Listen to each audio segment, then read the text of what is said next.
자, 그럼 매거진 투데이 또 본격적으로 시작해 보도록 하겠습니다. 자, 오늘 첫 소식은 김은성 리포터가 준비해 오셨네요. 안녕하세요. 네, 안녕하세요. 네, 반갑습니다. 오늘은 어떤 소식일지 더 궁금한데요. 네, 오늘 제가 준비한 소식은요. 갑자기 추워졌어요. 추워지면서 건조해지면서 이 안구건조증 환자가 급증했다고 합니다. 네. 특히 저랑 정연 아나운서처럼 눈화장을 자주 하는 여성에게서 더 높게 나타난다고 하는데요. 네. 그래서 준비해봤습니다. 이 안구건조증 어떻게 치료하고 예방할 수 있을지 지금부터 저와 함께 만나보실게요.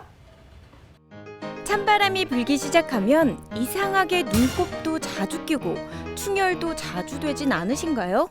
야외 활동을 할 때도 눈이 자주 부시고 심지어 눈물까지 났던 경험 혹시 여러분은 없으신가요? 찬바람이 부는 겨울에는 눈이 시리거나 눈물이 나 병원을 찾는 안구건조증 환자가 급증이라고 합니다. 겨울철 불청객 안구건조증 어떻게 치료하고 예방할 수 있을까요? 그럼 지금부터 저와 함께 만나보시죠. 차갑고 건조한 바람이 불어오는 요즘 안구건조증이 심해졌던 분이 있어 만나봤습니다. 이분이 바로 그 주인공 강우성 씨인데요. 요즘 안구건조증이 굉장히 심하다고 들었는데요. 얼마나 심하신 거예요? 요즘 같이 이제 바람이 많이 불면 이제 눈이 더 건조해지는 것 같아가지고 이제 출근길이라든지 아니면 야외 활동하러 나갈 때 더 많이 시려가지고 이제 눈곱도 많이 끼고 그래서 이제 두통도 많이 생기고 오고 있습니다. 눈물 흘림증이 단지 눈물이 많이 흐르는 증상이라고 가볍게 지나칠 만큼 단순한 증상이 아니란 사실 알고 계셨나요?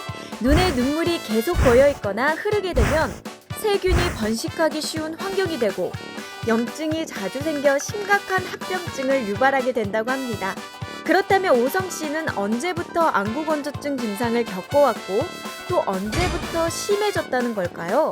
몇 년 전에 이제 시력 교정술을 이제 다른 안과에서 받게 됐는데 그 시술을 받고 난 후부터 이제 안구 건조증이 심해져가지고 인공 눈물을 매일 달고 다니고 이제 출근할 때 들고 다녔는데 그래도 이제 바람이 불거나 그러면 이제 눈도 많이 시리고 눈곱도 많이 끼면서 두통도 있어가지고 이제 오늘 병원에 오게 되었습니다.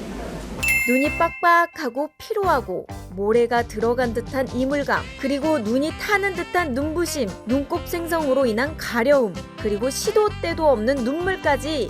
그래서 오성 씨의 정확한 눈 상태를 체크하기 위해 병원을 찾아 정밀 검사를 받아봤습니다. 시력 교정술 이후 심해졌단 안구건조증, 도대체 얼마나 심각한 걸까요? 현재 이분의 눈 상태를 안과 전문의에게 직접 이야기 들어보기로 했습니다.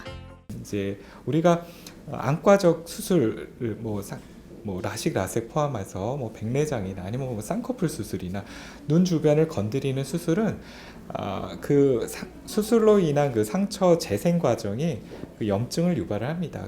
모든 안과 수술은 또한 안구건조증을 수술하고 이제 한 달에서 한두 달 좀 일으키고 그러다가 자연스럽게 좋아지게 됩니다. 그래서 이제 저분은 아마도 워낙 안구건조증을 가지고 있었는데 이제 수술로 인해 악화가 된 케이스라고 볼 수 있겠습니다.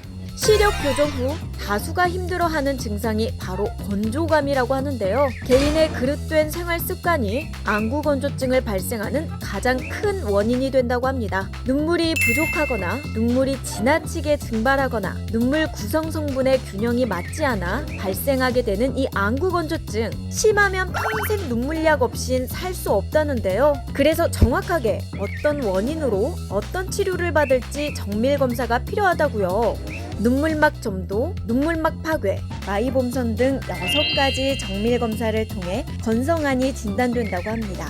안구건조증의 진단과 치료는 어떻게 하나요? 일단 환자분 눈이 뻑뻑하고 시리고 아프다든지 맨날 눈에 먼지 모래가 들어갔다는 그런 느낌을 가지고 있는 경우에 진단을 일단 의심을 하게 되고요.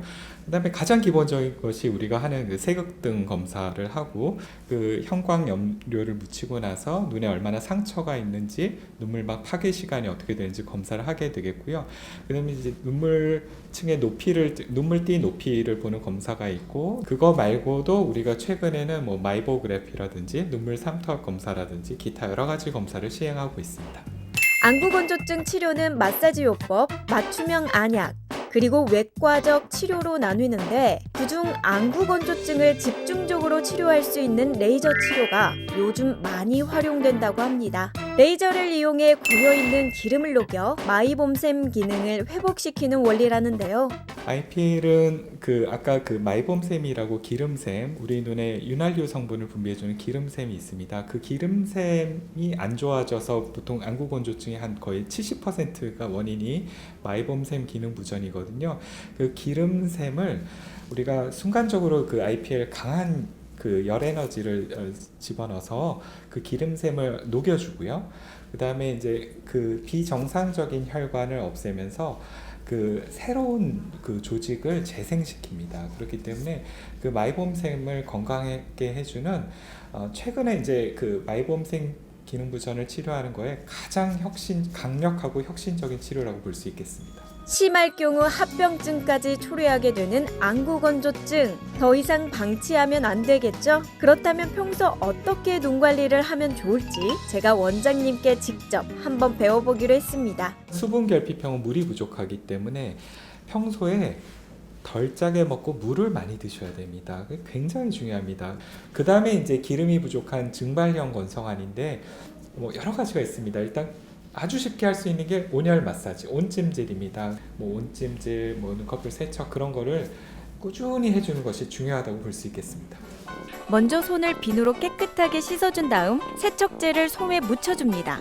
눈을 감은 상태에서 눈을 살짝 들어준 다음 가로로 안쪽에서 바깥쪽으로 윗 눈꺼풀을 닦아주고요. 그 다음 아래쪽을 살짝 당기면서 아래 눈꺼풀을 닦아주면 됩니다. 마지막으로 위에서 아래로 쓸어내려 닦아주면 끝! 집에서도 쉽게 따라할 수 있겠죠? 그리고 안구 건강을 위한 운동법도 있는데요. 꾸준히 안구를 움직이는 운동을 해주는 것도 예방에 가장 큰 지름길이랍니다. 제가 안구 건조증이 의심이 될 때 수분 부족형인지 기름 부족형인지 어떻게 알 수 있을까요? 그거를 자신이 구별할 수 있는 방법은 쉽지가 않습니다. 따라서 안구 건조증을 전문으로 보는 병원에 내원하셔서 정확한 진단을 받으시고 그래서 내가 무엇이 부족한지를 이제 설명을 들은 다음에 그것에 좋은 습관을 계속 해주는 것이 안구 건조증 치료 및 예방에 중요하다고 볼 수 있겠습니다. 안구 건조증 더 이상 방치하지 말고 증상이 나타난다면 정확한 검진 후 미리미리 눈 건강 관리해보면 좋을 것 같습니다. 그러니까 이게 안구 건조증 네. 무시하고 이 방치해버리면은 안 돼요. 갖가지 합병증을 초래해서 더 큰 위험에 빠질 수 있다. 이거잖아요. 오, 제가 하고 싶었던 말을 이미 다 하신 것 같은데요. 그렇죠, 그렇죠. 네네. 네, 맞습니다. 네. 이 두통, 시력 저하, 오. 각막염 등 합병증을 유발할 수 있고요. 네. 그 외에 안구 질환을 초래할 수 있기 때문에 미리미리 예방하는 게 가장 중요하다고 합니다. 네. 안구 건조증 여러분 초기에 초기에 관리를 하셔야 됩니다. 그렇죠? 네, 맞아요. 이 여러분들도 만약에 눈이 뻑뻑하거나 음. 눈이 시리고 눈물이 나고 또 충혈이 되거나 이물감이 느껴지신다면요. 예, 병원에 가셔서 정확한 진단을 받아보시는 게 가장 중요하다고 합니다. 네. 네. 과신하면 안 돼요. 맞아요. 조금 눈 이상하면 건강 그렇죠. 꼭 챙기셔야 되고요. 네. 미리미리 초기에 꼭 케어해 보시기 바라겠습니다. 네. 오늘 알려드린 내용 참고해 보시고요. 김은송 리포터 인사드릴게요. 고맙습니다. 네, 감사합니다. 감사합니다.